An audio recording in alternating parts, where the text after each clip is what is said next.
Vor, third cartographer of the Melvosi Survey Corps, has not spoken of the Vethnor run in 22 years. He does not intend to speak of it now. But the apprentice is young, and the young ask questions the old have learned to leave alone, and so he sets down his stylus and considers the wall for a long moment before he decides what to say and what to keep. The chart stops, the apprentice says, because no one finished it. Yes, but you were on the survey vessel. You were there. Yes, then why? Sit down. Vor says, I will tell you what I am willing to tell you. When I am finished, you will not ask again. The Melvosi Survey Corps does not leave charts unfinished. This is not pride, it is function. An incomplete chart is a danger. A sector with no depth sounding, no beacon index, no hazard notation is a sector that kills navigators. Corps has completed surveys in active debris fields, in the outer edges of dying star systems, in the long cold reaches where signals take 40 days to answer. We do not leave charts unfinished. The Vethnor survey was assigned in the 4th year of my senior posting. A routine deep border run, 3 cartographers, a crew of 11, a survey vessel designated Pale Meridian. The objective was the interior mapping of the Vethnor cluster, a region of 17 star systems sitting just inside the boundary that older charts marked with a single notation. Human space begins. Survey on record. I had seen that notation before. Every cartographer has. We treat it the way navigators treat a shallow watermark. Not with fear, but with professional caution. You slow down. You take readings before you proceed. You do not assume the old notation is wrong simply because it is old. What I had never done, in 20 years of survey work before that run, was cross the line. The Pale Meridian reached the boundary marker at the start of the 3rd week. The marker itself was ours, a Melvosi beacon planted by a survey crew 40 years prior, carrying the standard notation and a secondary annotation that someone had added by hand. In the margin of the original filing. I read it 3 times before I logged it. Instruments functional, data coherent. We are turning back anyway. The crew chief, a Melvosi named Davinrel, read it over my shoulder and said nothing for a long time. Those are our people, he said finally. 40 years ago. Yes. They found nothing wrong with the instruments. That's what they wrote. He looked at the marker, at the 17 systems beyond it that had never been surveyed, at the space that the Corps had left blank for 4 decades.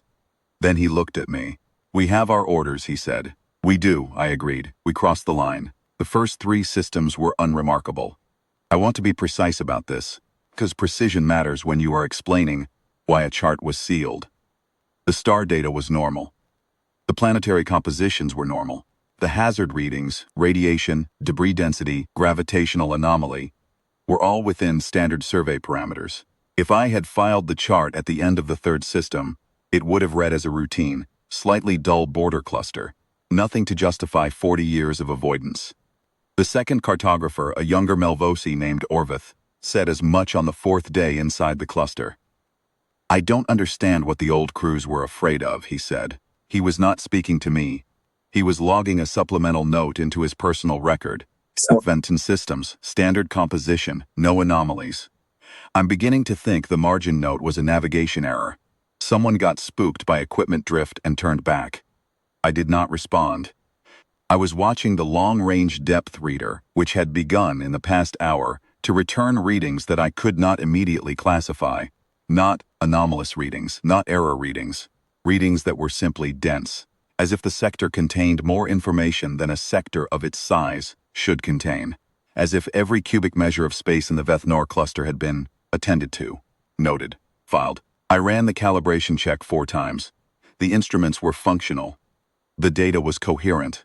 I filed a supplemental and sent it back to the Corps relay at the boundary. I did not receive an answer. I did not expect one for several days. I continued the survey. The signal reached us on the 9th day inside the cluster. I will not describe it in detail. Not because I have forgotten it. I have not forgotten a single element of it. And I will not forget it before I die. But because description would require me to explain what it was, and I have never been able to explain what it was. It was not a weapon. It was not a warning, in the sense that a warning says stop or we will harm you. It was not a greeting. It was a record. That is the closest word I have. It was a record sent from somewhere deep in the cluster. from a point my instruments could not locate, because the origin point did not appear to be a fixed position, and it contained, in a format that our systems translated without difficulty, a list. The list was of survey vessels. Every vessel that had entered the Veth-Nor cluster in the past 4 centuries. Name, registry, point of entry, complement, date. The pale meridian was the most recent entry, our name, our registry number. Our crew complement, 11, 3 cartographers, our entry date, to the hour. Below our entry the list continued, not with future vessels, with a notation. I sat with that notation for a long time. Dave and Rel came to the chart room and read it over my shoulder, as he had read the boundary marker's annotation 3 weeks before. This time he did not speak at all. He stood behind me for perhaps 4 minutes. Then he went to the crew compartment.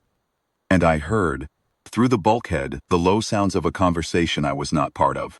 20 minutes later he returned. "The crew has voted," he said. "I haven't logged the signal yet," I said. "Log it after we cross back," he said. "We are leaving now." I saved the signal to my personal archive. I closed the survey file. I did not note, in the official log, what the signal had contained. I noted only that a signal had been received, that it was non-hostile, and that the survey crew had voted unanimously to discontinue the run. We crossed back over the boundary marker before the end of the day. I did not look at the 17 systems behind us as we left. I did not want to know if they were watching. The Corps called an inquiry. This is standard when a survey is abandoned. I gave my testimony, Dave and Rel gave his. Orvith, who had been the most skeptical of us, had logged his supplemental note about navigation errors and equipment drift, and the unreasonableness of old crews. Orvith gave his testimony in 11 words, and then refused to elaborate. The inquiry board reviewed the signal record. I sat in the chamber while they read the translation. I watched their faces. The chief inquiry officer asked me, when they were done, what I believed the notation meant. I told her I did not intend to speculate. She asked me what recommendation I was prepared to make regarding the Veth-Nor survey. I told her the chart should be sealed. The sector notation should remain as filed. Human space begins. No survey on record, with one addition.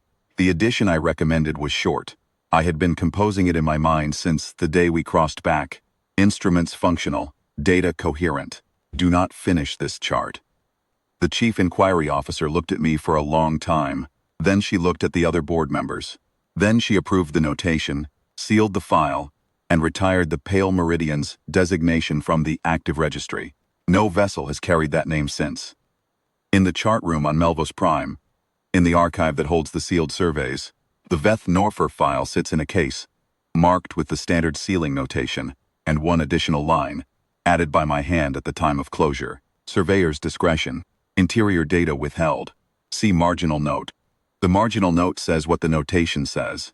It does not say what the signal said. It does not say what the humans list contained, below our entry, in the space where future vessels would have been logged, if there had been future vessels. It does not say what the notation at the bottom of their record meant. I know what it meant. Dave and Rel knew. Orvith knew. The 11 crew members of the Pale Meridian knew, and not one of them has spoken of it publicly in 22 years, and I do not believe any of them will. In the chart room of the Guild Annex, Vor sets his stylus down on the table and looks at the apprentice. The apprentice has not spoken since the old cartographer began. He is young. Young enough that the Veth-Nor run happened before he was born. Young enough that he knows the sealed chart only as a gap in the atlas, blank space with a notation he has seen but never questioned until today. What did the notation say? The apprentice asks. His voice is careful now. He has heard enough to be careful. Which notation? Thiers. At the bottom of the list, below your vessel's entry. Vor considers the question. He has been asked it once before by the chief inquiry officer, and he declined to answer. He has not been asked it since. He does not expect to be asked it again after today. It was a single line, he says. The apprentice waits. It said, "We see you have come to finish the chart. We are glad you chose not to." The apprentice is quiet for a long time. Vor picks up his stylus. "You will not ask again," he says. It is not a question. The apprentice does not ask again.